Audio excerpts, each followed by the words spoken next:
How's everybody doing? All right. Good. Good. All right. I'm not going to do the. I'm not going to preach to the choir. We all know how important our environment is. We know how important clean air is. We know how important clean water is. If I can just explain to you a little bit about my record.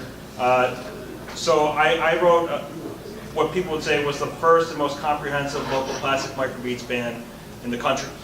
And I had to do that because, thank you, Linda. Linda was there leading the way as well.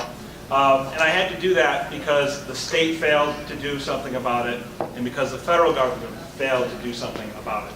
And the goal really was to shame them, because we understood that a local ban, especially along Lake Erie, would be incredibly important, but it would be limited on its impact. So it wasn't just to get it done.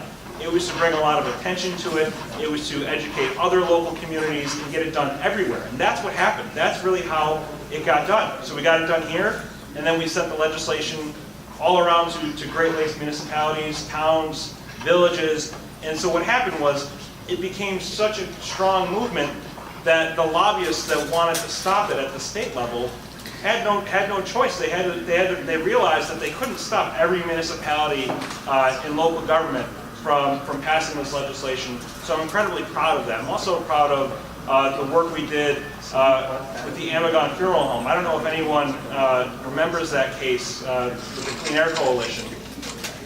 So does anyone remember what happened with Amagon?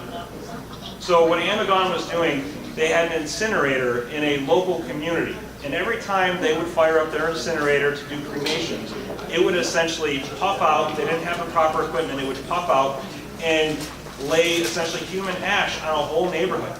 And because the Amagon Funeral Home was so influential, they were able to get away with it for almost 20 years. And we in the legislature decided to pull their status as a cemetery away from them. And it became a huge political fight.